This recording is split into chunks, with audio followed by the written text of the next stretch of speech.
La presunción de inocencia es un presupuesto de no culpabilidad que se aplica a toda persona, aún acusada en un proceso penal, mientras no se produzca sentencia firme condenatoria por parte de la autoridad competente, a través de una sentencia penal con autoridad de cosa juzgada. Por ello se plantea que durante la sustanciación del proceso, el imputado debe ser tratado como inocente, guste o no. Y precisamente la defensa de Manuel Monsalve y el propio ex subsecretario apelaron a la presunción de inocencia y al derecho a guardar silencio en espera de ejercer su derecho a defensa. Esas fueron las palabras de Monsalve en su oportunidad. Ahora bien, en la extensa jornada de ayer, Monsalve fue formalizado por los delitos de violación y abuso sexual y quedó con la medida cautelar de prisión preventiva. Pero el ex subsecretario, uno se pregunta, ¿sigue o no teniendo presunción de inocencia? Y sobre todo por lo que se manifiesta, ¿no? Que es un peligro para la sociedad y habría que ver en qué aspecto. Vamos a hablar de la presunción de inocencia, que está bastante agónica, al parecer, con Jaime Yanzana. Él es presidente de la Liga de Defensores Penales y Penitenciarios de Chile. Jaime, bienvenido una vez más a Radio Usach. Tuvimos el gusto de tenerte en línea 1 con Alejandro Guillé y ahora queremos entrar en profundidad sobre esto que parece quedar solo en lo declarativo, el concepto. ¿Cómo estás? Qué gusto de saludarte, te agradezco mucho la gentileza. Qué bueno que se estén tocando estos temas. O sea, qué triste por una parte y qué bueno por otra. Qué triste porque cuando la función pública ha llegado a enarbolar la presunción de inocencia, es que olvidó el principio de responsabilidad. Y cuando la política está en este estado, lo agónico no es solo la presunción de inocencia, sino el sistema democrático. La confianza pública es el valor, a mi juicio, más esencial de la convivencia. Y esto lo digo porque permanentemente, como mantra, se habla de la presunción de inocencia, que por cierto es una garantía constitucional. El gran cambio que se verificó a partir del año 2000 con la reforma procesal penal es que venimos del derecho penal del culpable y hemos aterrizado al derecho penal del inocente. ¿Qué significa eso en la práctica, Jaime? En la práctica eso significa de que en el derecho penal del culpable, el imputado debe probar su inocencia. Ya. En el derecho penal del inocente, es el Ministerio Público el que tiene que probar la culpabilidad. Esto que parece casi semántico, guarda relación a algo que es perfectamente comprensible. El 99.9% de la población no comete delito. Es decir, si la gran mayoría de las personas no cometen delito, en el evento potencial de que pudieran cometerlo, que además se vean sometidas a tener que probar su inocencia, aparece como un gravamen desmedido frente al poder del Estado. Entonces se ha convenido de que el Estado deba probar la culpabilidad y no el imputado probar su inocencia, porque además significaría un gasto enorme, que ya lo es desde luego en cualquier juicio penal, el tratar de probar el inocente su inocencia. Sí. Por lo tanto, es quien persigue el Estado quien debe probar la culpabilidad. ¿Por qué? Porque la mayoría somos inocentes. Y en el evento de cometer un delito, no va a ser esencialmente o por regla general con dolo. Puede ser un delito culposo, como aquel conductor que echó el vehículo hacia atrás, no vio al niño que mató al atropellarlo. Bien. O a quien se le escapa un tiro mientras limpia un arma. O a quien comete esencialmente o eventualmente un delito de naturaleza económica. No se trata de delincuentes habituales, se trata de delincuentes excepcionales. Entonces de allí la presunción de inocencia.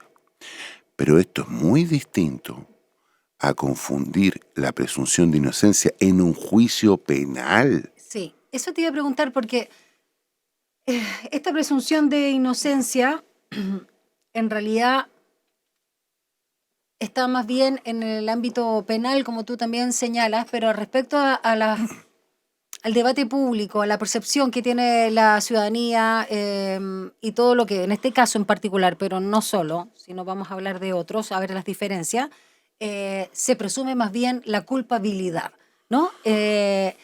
Y más allá de los antecedentes, que ciertamente son pruebas, ¿no?, que pueden ayudar a una condena final, y por la gravedad del delito, en este caso estamos hablando de violación, por cierto, y con todas las implicancias también políticas y abuso de poder eventual que podría haber y que todo indica que va por ahí, la opinión pública ya lo declaró culpable, ¿no?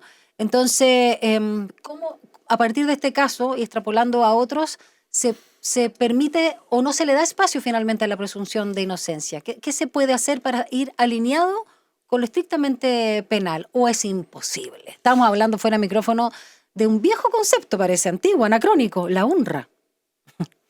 Bueno, la honra es una garantía constitucional también. Mira, Lo que pasa es que se ha ido degradando progresivamente. suena como decimonónico. Sí. Lamentablemente vivimos en una sociedad donde la honra da lo mismo, porque seguramente la integridad da lo mismo, lo que es una lástima. Pero mira, vamos por partes. Ya, dale. Sí. El juez trató ayer, Mario Cayul. Mario Gayul trató ayer a la víctima como víctima, Sí, no como presunta me víctima. me llamó la atención porque siempre era presunta víctima o denunciante. Yo creo que el juez Cayul,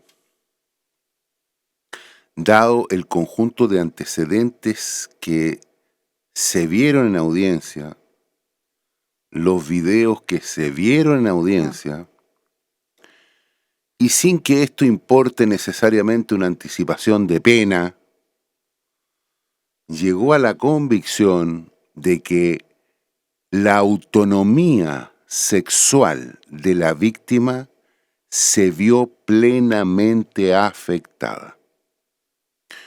Lo que uno puede registrar antes del derecho es el dolor, desesperación, shock, angustia humana frente a una persona que se encuentra en la situación de un ratón frente a un gato, siendo ella el ratón. Sí, entiendo.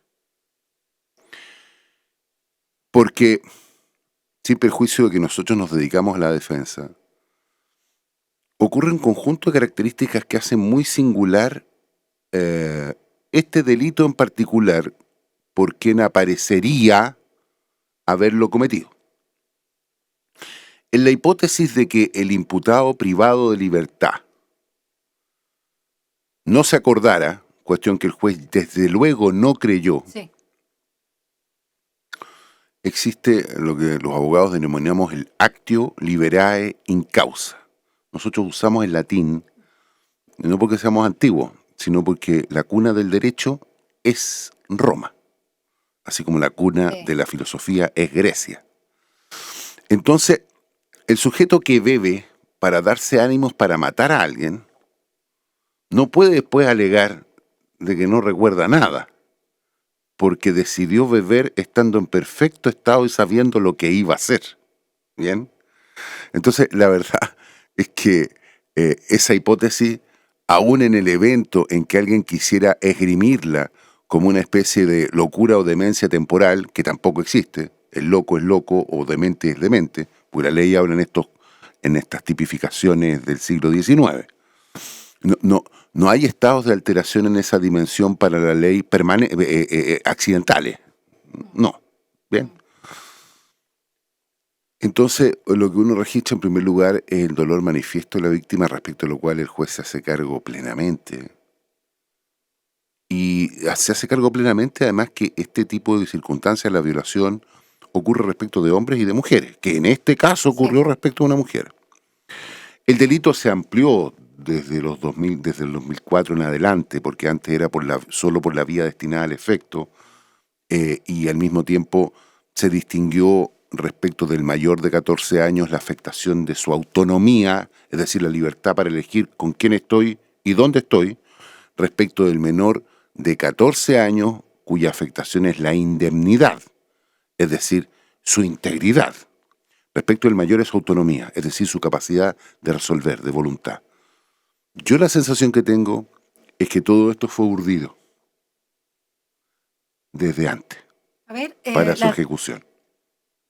sí, a ver, eso, cuando tú dices que fue urdido, estamos pensando en la figura de Monsalve, Sí. cuando ya se hablaba del interés afectivo, sexual que él tenía hacia su subalterna. ¿A eso te Sí, refieres, además Jaime? hoy día, en casos de Que había un violencia acoso anterior, digamos. claro, en casos de violencia intrafamiliar, la violación también existe. Por Entre supuesto, cónyuges la violación marido y mujer también existe. también, exacto. Entre pololos, entre Es que convivientes, eso me llamó la la atención, violación también existe. porque se hablaba de que una de las líneas que iba a usar la defensa, junto con la que parece que no es muy creíble, porque ya venía antes de hacerse pública la denuncia, antes que se hiciera en realidad la denuncia propiamente tal, tipo 10 u 11 de octubre, ya Monsalve le estaba diciendo a algunos cercanos, a propósito de lo que salió en la prensa, de que tengo una bomba que voy a contar, era que él se había borrado en esta situación y no tenía claro, pero tampoco desmentía si había tenido un acto sexual o no con su subalterna.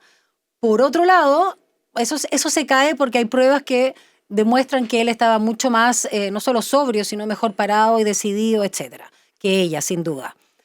Pero la otra línea argumentativa, que es bastante, digamos, débil y que tiene que ver con lo que tú dices, de que esto está urdido, es que se quería demostrar a través de Signal u otra plataforma de mensajería, no sé si WhatsApp propiamente tal, de que había una relación afectiva entre ellos, como que había, como se dice vulgarmente, onda. Aún así, si es que la hubiera, eso no quita el hecho de una violación y de un acto, digamos, no consentido, que ella, al parecer, se lo refirió frente a frente, antes incluso de hacer la denuncia. Aclaremos eso porque es bien importante. Lo que la ley releva como valor sustantivo, entendámonos, en materia penal, lo que hace el legislador, ¿por qué se llama derecho penal? Se llama derecho penal porque privarse de libertad causa pena. Claro, y es Por eso, una pena. Claro, de ahí viene. como causa dolor, Sí. por eso se llama derecho penal. Bien. Y además, los recintos penitenciarios se llaman penales porque se pasan allí las penas. Sí, Bien. sí. No hay- Qué bueno hacerlo notar, digamos. De eso se trata, Sí, digamos. sí. El derecho penal es la última frontera de defensa de una comunidad. La última, no la primera. El punto en Chile es que como se han caído tantas cosas, el derecho penal se ha transformado en la primera puerta, no en la última. Y eso tiene que ver con que la incidencia delictual en Chile, la relajación de las costumbres, estimar como todo tolerable, en una sociedad de desconfianzas, determina que el derecho penal que está en la puerta del final, progresivamente se cambia a la puerta del comienzo. Y eso es muy duro para cualquier sociedad, porque supone que rompió todas las confianzas previas. No valen nada. ¿Bien? Hecha esa prevención inicial,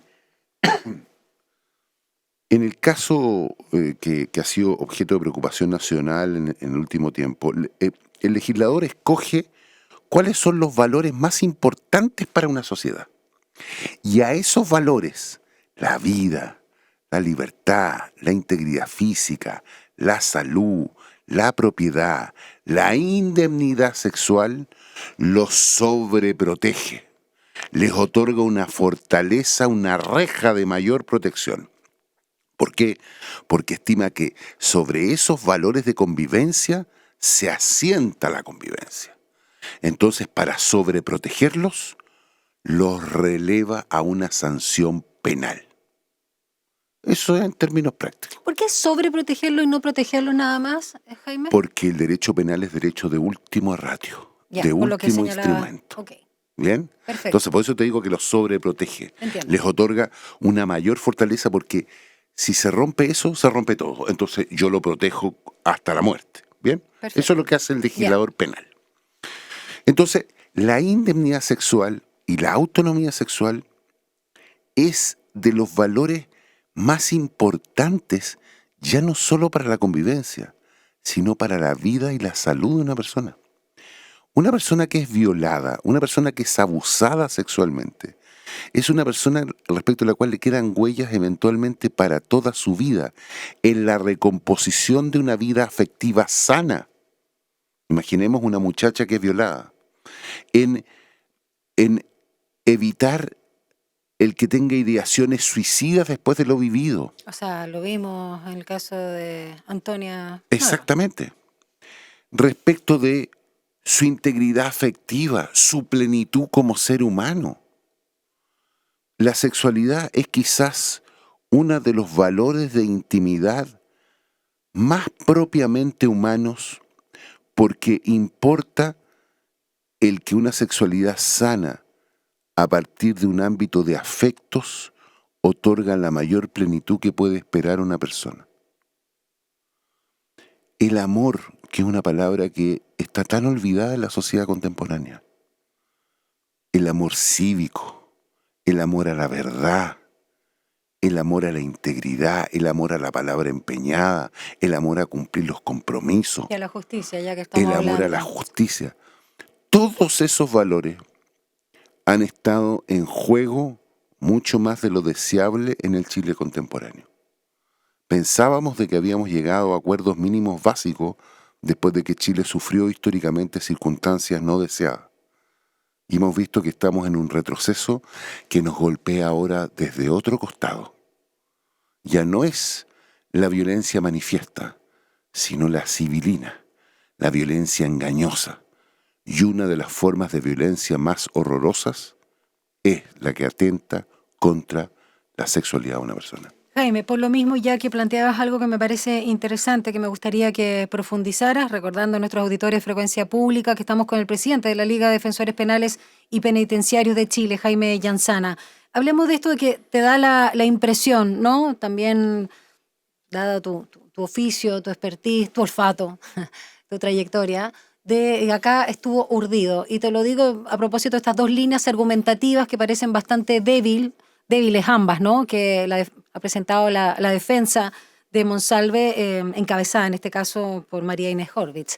Hablemos de lo de borrado, que se borró, ya claramente cae por su propio peso, porque las pruebas demuestran lo contrario. Pero hablemos de esta supuesta intencionalidad, ¿no?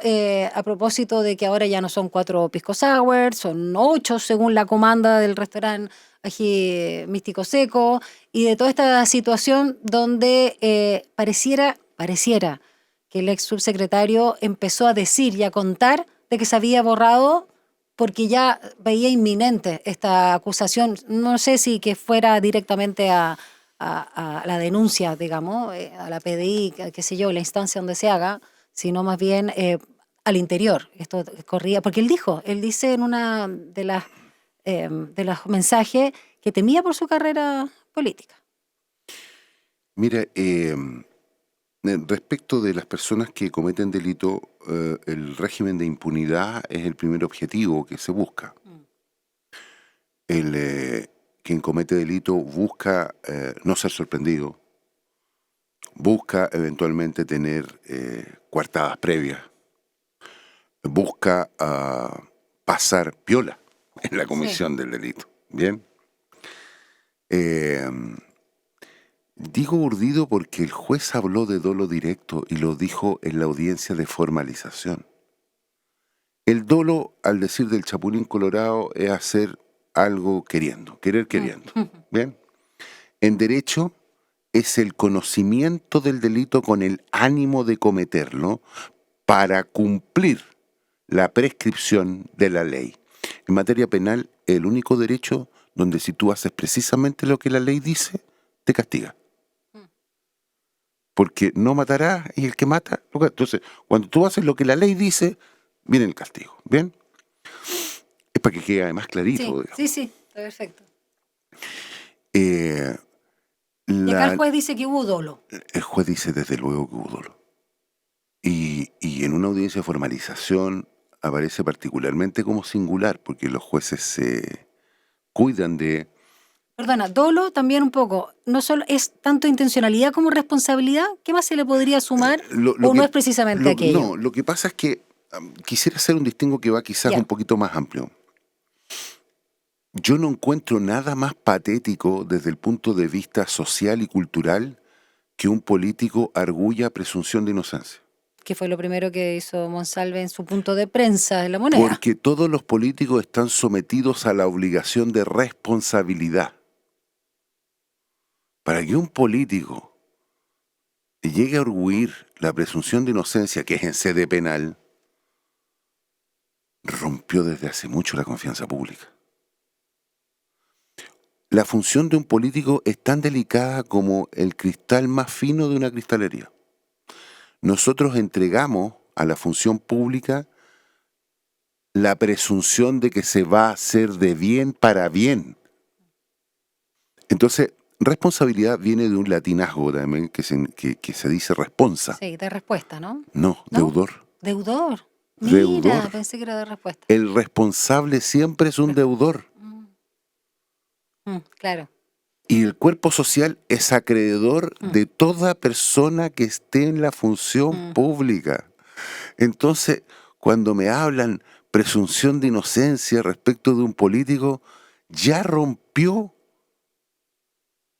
el principio de responsabilidad, porque es responsable siempre, aun cuando se confirme después su inocencia en materia penal, sigue siendo responsable. Y él dijo, para ser incluso más preciso, Jaime Yanzana, y antes de irnos a la pausa, Monsalve dijo no solamente que, digamos, dijo, a ver, mira, es necesario mantener la presunción de inocencia, tal cual como tú señalabas, mi silencio obedece al respeto al debido proceso, se puso como a ese nivel, y por otro lado dijo que no había cometido ningún acto que fuese considerado delito. Ahí hay ¿Recuerda? 3 elementos que pudieran relevarse en lo que tú me señalas.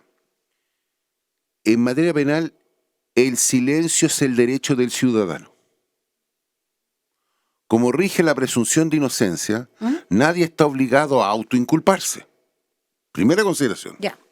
Segunda consideración, como sobre el Estado pesa la obligación de probar mi culpabilidad, yo me quedo piolita. Prueba lo que quieres probar. Tú dices que violé, pruébalo. ¿Bien? ¿Qué es lo que le cabe a la defensa? Arguir la duda razonable. Porque en la lógica de duda razonable, el juez debe absolver. No, perdona, y todo esto además lo dijo Monsalve, sobre sí mismo. Todo esto que te estoy diciendo al inicio, de que no había cometido actos que se puedan calificar de delito, que tiene que hacerse valer la presunción de inocencia, en este caso para sí mismo, él se estaba autodefendiendo de entrada, y además su silencio dijo que obedecía al respeto del debido proceso. ¿Qué es el debido proceso? Es el justo, como además racional procedimiento. ¿Qué quiere decir esto? Que a mí no me pueden juzgar por tinca. Que a mí no me pueden juzgar porque todo el mundo dice que soy culpable. No. Justo en términos de que cada una de las partes está en igualdad de armas, se dice por parte de la jerga jurídica, no obstante a mí no me gusta la palabra arma en el derecho, está en igualdad instrumental para probar su hipótesis, su teoría del caso. Y además racional, es decir, conforme las reglas de la lógica, conforme las reglas de antecedente y consecuente, que puedan determinar la inocencia o culpabilidad. ¿Bien? Pero como el imputado goza del principio de inocencia, no tiene por qué ayudar con su palabra al Ministerio Público, que debe probar más allá de toda duda razonable. Se entiende. Se entiende, absolutamente. Todo esto es consecuencia civilizatoria. ¿Bien?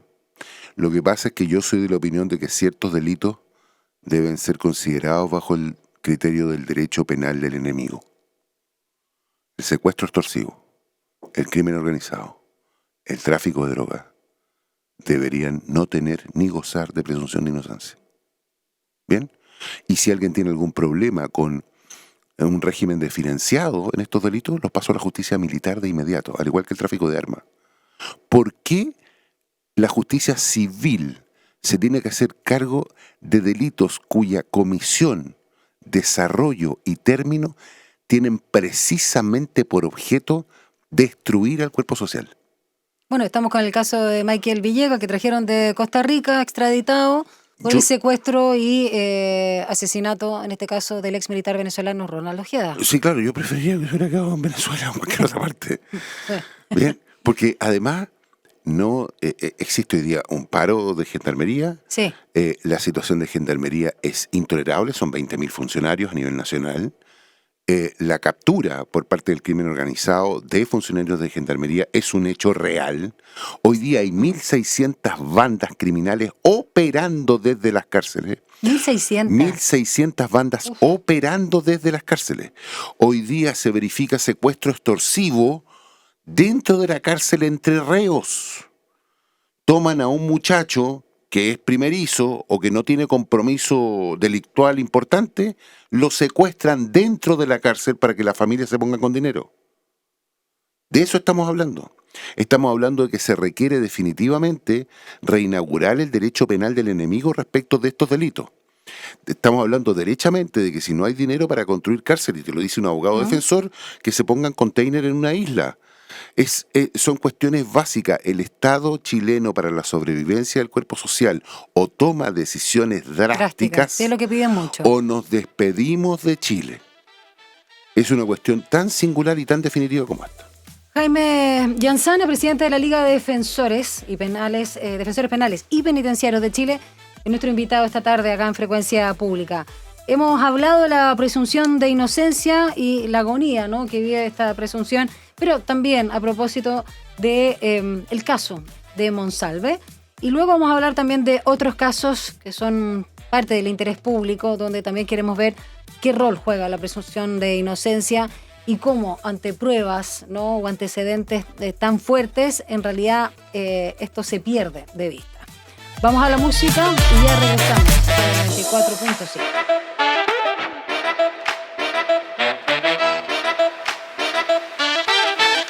Continuamos conversando con nuestro invitado de esta tarde, acá en Frecuencia Pública, para entender también no solo el caso Monsalve, sino otros de interés público y que también, voy a decir gracias, aunque pueda tener ahí un elemento de delito al menos, o de falta y de irregularidad, pero gracias a las filtraciones que se han hecho a través o desde el ministerio, pero que ahí es donde está lo grave, pero hacia la prensa, hemos conocido, por ejemplo, el caso Hermosilla, con todos estos WhatsApp, que ya es mucho más que el caso audio. Por supuesto, también más detalles de algunos privilegios que ha tenido Katy Barrigas también en su proceso y, por supuesto, lo que ha sucedido también tanto en la moneda, el aspecto político, ese mal manejo de crisis y eventuales también irregularidades de la ley, del uso de la ley de inteligencia por parte de Monsalve, ¿no?, con justamente su denuncia realizada en este caso por una subalterna. Denuncia, por cierto, muy grave. Estamos hablando de abuso sexual y de violación. Cuando hablamos de estos tres casos, ¿cuáles son las diferencias para ti sustanciales que se asoman en relación a la presunción de inocencia y también de, ya voy a usar las palabras que comentábamos recién, al debido proceso? Bueno, se trata todos de delitos de distinta entidad. Sí. Quizás empata un poquito más el de Hermosilla, un poquito, ¿no?, con lo de, pero estamos hablando, la plata es distinto, claro, porque tiene delitos tributarios, sí, lavado de activos como figura. Son delitos económicos en una parte, sí. Los otros son delitos que tienen que ver con la indemnidad sexual, entonces son naturalezas de delitos distintos. No, lo de Monsalve está claro, sí. Claro, porque hay delitos limpios y hay delitos sucios, ¿no? Los delitos de sangre, los delitos de sangre son delitos sucios. Sí. Los delitos contra la indemnidad sexual, a mi juicio, son peores que los delitos de sangre. Asqueroso, sí. Con todas sus letras. Sí, en cambio, los delitos económicos son delitos de cincel, ¿ah? Son delitos elegantes. Son delitos que suponen...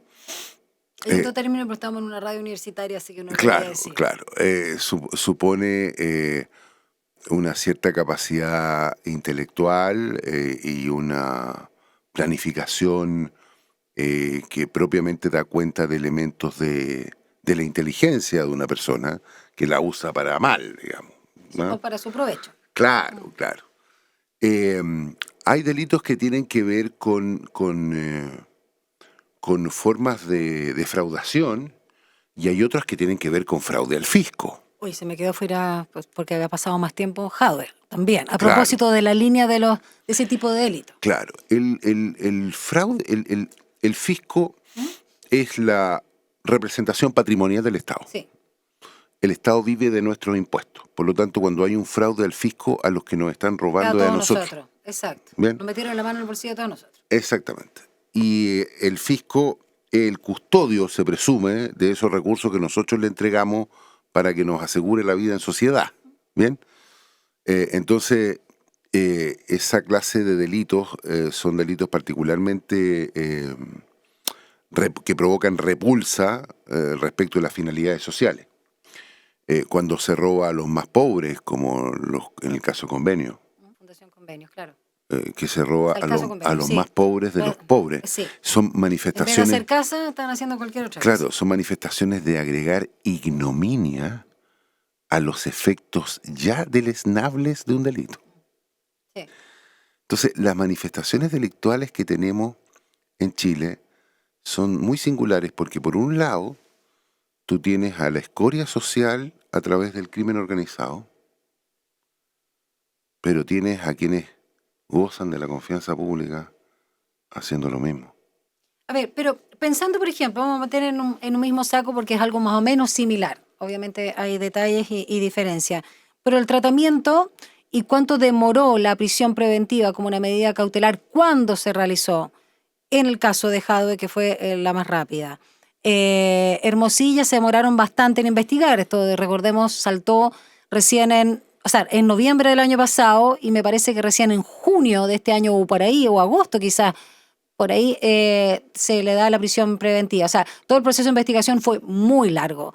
Y Katy Barriga estuvo cómodamente en su casa mucho tiempo antes de esta medida cautelar más gravosa, con mucha presión, digamos, social o pública de por medio, y aún así parece que tiene el permiso, pero aunque tiene que demostrarlo, de poder salir por razones, digamos, de salud de su hijo y su tratamiento. Pero independiente de esa arista que a lo mejor pudo haber pesado, claramente aquí el más castigado fue Daniel Jadwe. Mira, yo diría más bien que... Y no se trata de color político, estoy hablando de mi lado, digamos, estoy hablando de lo que uno ve. Sí, mira, lo que pasa es que, a ver, no todos los juicios son iguales, no todos los jueces son iguales, Sí. no todos los fiscales son iguales. ¿Bien?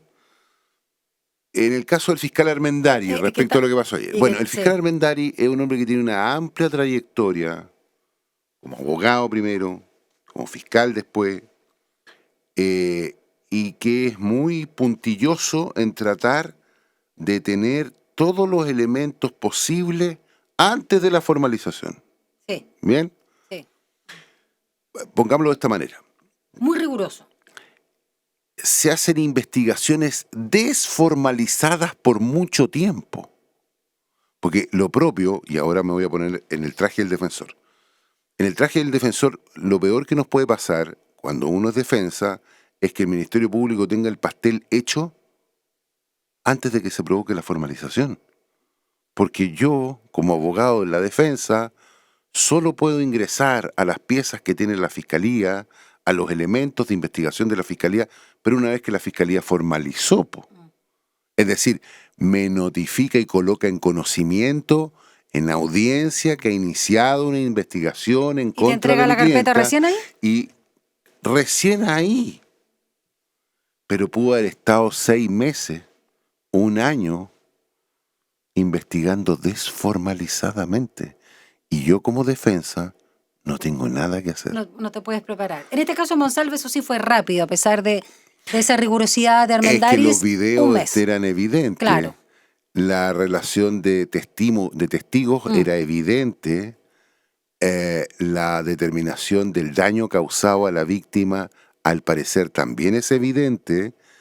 A pesar de que no había flagrancia por el tiempo ocurrido. Claro, pero aún así. Pero hay 3 psicólogos que ya desde luego señalan el daño que se ha provocado sobre la víctima.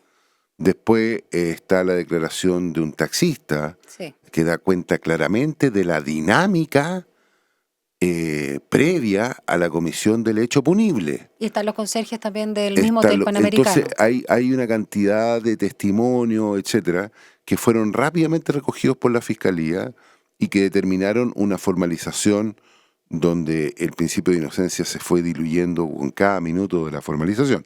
Vamos a ver qué hace, por cierto, la defensa durante el transcurso de la investigación y en el juicio oral. Ya el juez le tiró las orejas tanto a la fiscalía como a la defensa. A la fiscalía le tiró las orejas porque dijo, mire, el peligro contra la seguridad de la víctima. ¿Cómo puede poner en peligro la seguridad de la víctima? Señor fiscal, no me ha dicho nada usted. Entonces, respecto de ese acápite, no puedo decretar la prisión preventiva por eso. Después, afectación a la investigación. ¿Respecto de qué diligencia? Tampoco me ha dicho nada. Entonces, respecto a la hipótesis A y a la hipótesis B de la ley, no es posible, pero queda respecto de la afectación a la seguridad de la sociedad. Es decir, el delito es tan grave es un peligro que es para un peligro al cuerpo social. ¿Bien? Sí. Respecto de Katy Barriga, yo no recuerdo, para serte bien honesto, cuál fue la hipótesis, digamos, respecto a la prisión preventiva. Pero presumo que tiene que ser para el éxito de la investigación. Estoy presumiendo que es para el éxito de la investigación. Igual se sumó lo de aunque es otra arista, se sumó el diputado Joaquín Lavín, como antecedentes también que salieron respecto a boletas falsas y temas con Contraloría. Eventualmente existe esa Porque circunstancia. hubo nuevos antecedentes. Sí, después, pero ¿qué han registrado los chilenos? Que hay un trato desigual en materia carcelaria de mujeres y hombres. Absolutamente. Bueno, y de hecho no hay cárcel en todo caso para crímenes o delitos económicos para mujeres. Porque normalmente las mujeres no cometen esa clase de delito. Exacto. No porque no sean capaces de cometerlo, Sí. sino que porque su incorporación al Como mundo Leonardo laboral, Villalobos. al mundo profesional Es tardío. y al mundo del delito, que la última incorporación es muy tardío, pues. Sí. Pero hay un régimen de desigualdad que es evidente allí y que tendría que ser corregido. Bueno, son muchas cosas las que hay que corregir, pero primero el crimen organizado, después podremos hacernos cargo de estas otras dimensiones que son tan importantes también. Ya que estamos hablando de lo que de una forma incluso burlesca se habla del SAR o el sheriff, ¿no? De la seguridad pública y sobre todo pensando en el crimen organizado, que obviamente es lo que más nos alerta. El hecho que haya sido justamente el ex subsecretario de esa cartera, el segundo más importante luego de la ministra Toá, pero en términos, digamos, ejecutivos, él tenía todo el detalle de las investigaciones, de las personas involucradas, de los cruces, de los casos de corrupción, de la ruta del dinero, qué sé yo. Eso incita a que haya una presión, digamos, pública mayor. Y eso te lo pregunto porque también uno dice en qué quedamos, ¿no? ¿Por qué? ¿Cómo uno puede entender, incluso antes del delito consumado de violación, cómo un subsecretario que entonces era ministro del Interior subrogante, por toda la figura de que Boric estaba en la ONU, ya, y cómo se va corriendo, estuviese tomando alcohol, además con una subalterna, un día domingo en la noche en el centro de Santiago? Que digámoslo, esto no es un estigma, hoy es peligroso. Y además, queriendo como, de alguna manera, y caminando por la calle en la noche y supuestamente borrado, ok, alcoholizado al parecer sí. ¿Cómo se entiende el nivel de irresponsabilidad de su cargo? Mira, yo lo primero que registro es la condición amateur del Estado de Chile, antes de la conducta particular de cualquier sujeto. En Chile no existe contrainteligencia. En cualquier país serio del mundo, tú como autoridad despides a tu guardia. Si lo hubo en la vicaría, vicaría de la solidaridad, ahí hubo contrainteligencia. Y se quedan otros mirando igual. ¿Ven? En Chile no existe contrainteligencia. La inteligencia que tenemos, que son de las Fuerzas Armadas para actividades propias, la verdad es ¿La ANI? Es que la ANI, mira, yo creo que era más útil la oficina en la época de Patricio Elwin que la ANI. Así de concreto lo que te voy a decir. En la época de Patricio Elwin, donde los temas de derechos humanos estaban mucho más a flor de piel, se fue capaz de desactivar a través de inteligencia y contrainteligencia grupos armados en el sur. Y a través de cuestiones muy sencillas. ¿Quién es este señor? ¿Qué beneficios estatales tiene? ¿Con quién está casado?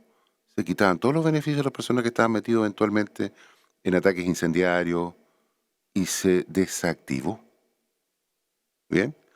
Entonces, que en Chile no tengamos contrainteligencia en pleno siglo XXI, que no tengamos agentes encubiertos y haciendo contrainteligencia dentro del crimen organizado, dentro de los fenómenos de secuestro extorsivo, que no tengamos todos los medios tecnológicos en beneficio de la tranquilidad pública, me parece increíble. Que un subsecretario o cualquier autoridad pública pueda andar a altas horas de la noche en el centro de Sin escolta, Santiago no lo había sin sumado. escolta, Sí.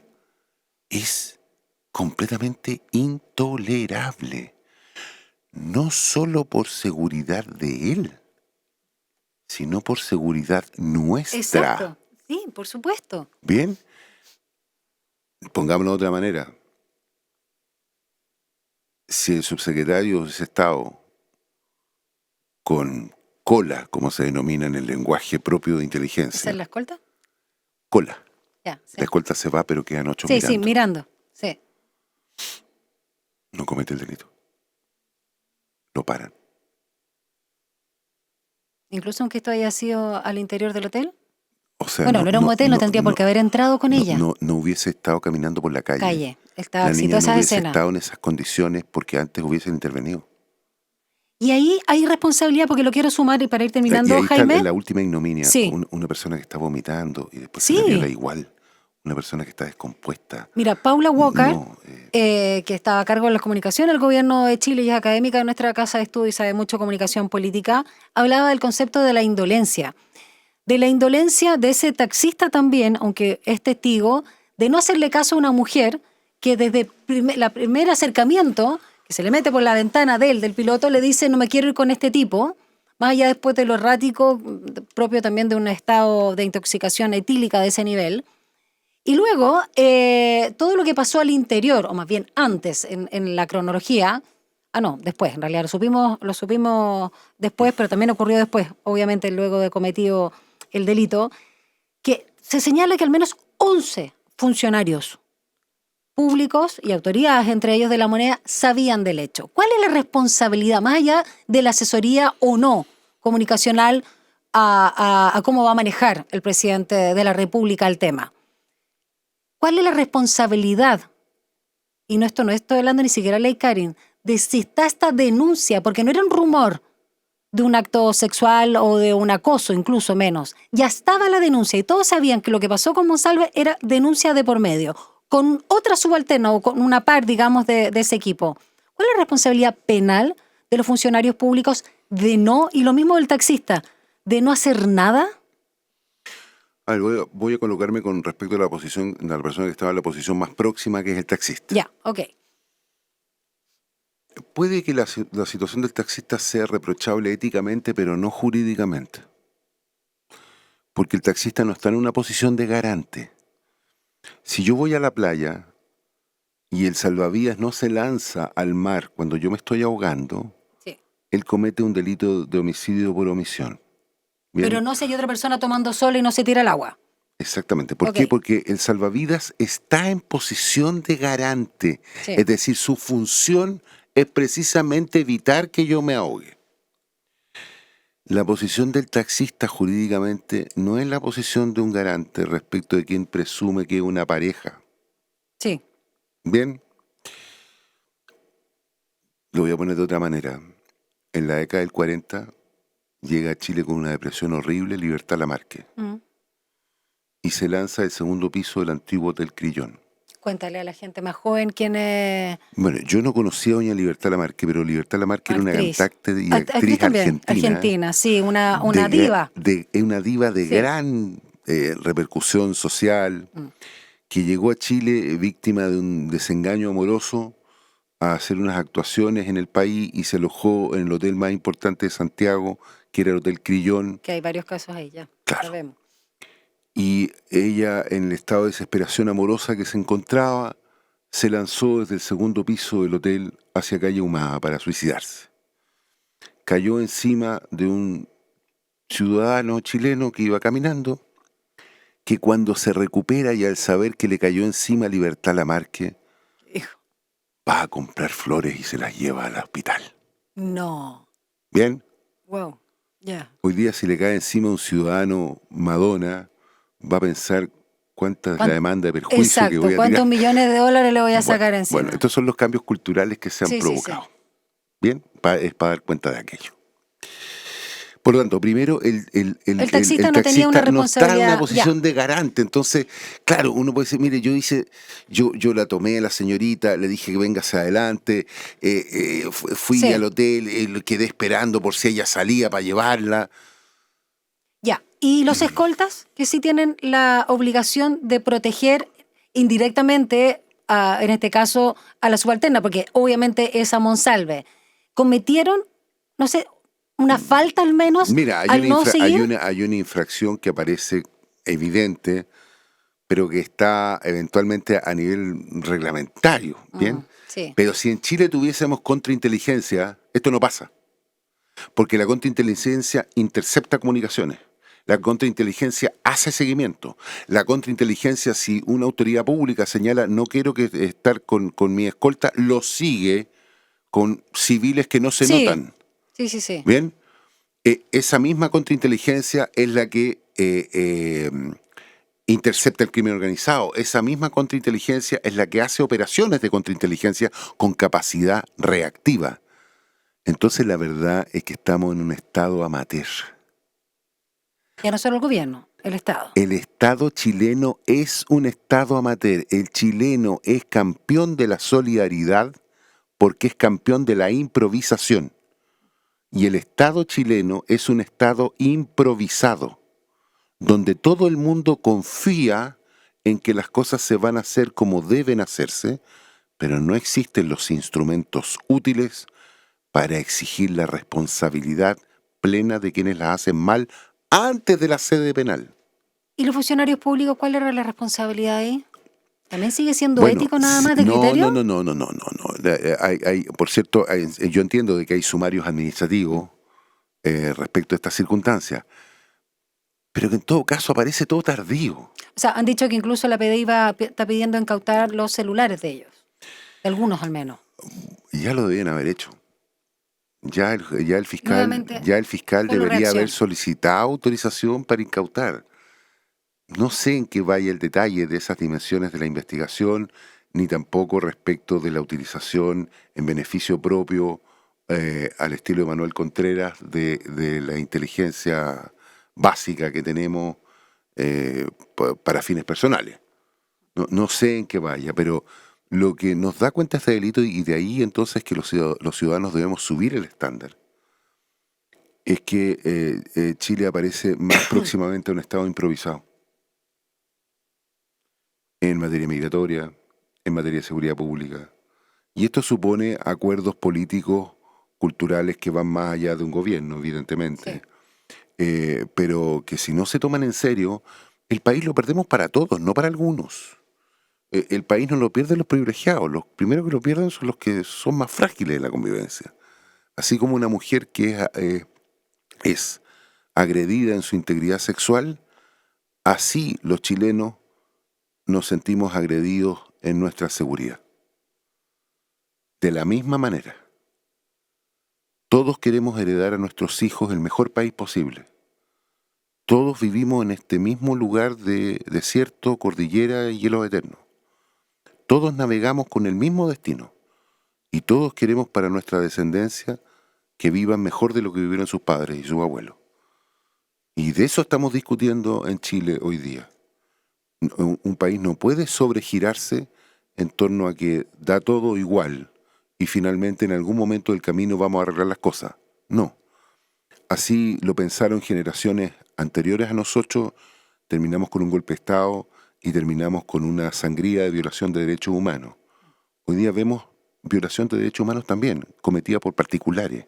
Sí. Porque en el régimen de derechos humanos se avanzó desde la década de los 70. Hoy día la violación de derechos humanos también la cometen los particulares. Sí, y hay de segunda La vemos respecto a estudiantes también, que tiran bombas molotov. Sí. Es decir, son demasiadas cosas las que vemos que requerimos no poner atención, sino tener las medidas reactivas, necesarias, imperativas. Y eso supone voluntad. Mire, yo puedo tener la ley más mala, pero si no tengo voluntad de quienes operan la ley, da lo mismo. Yo puedo tener la ley más buena, pero si esa ley no es usada con integridad, Da lo mismo. La ley es instrumental. Lo que es insustituible es la vocación de bien para hacer el bien.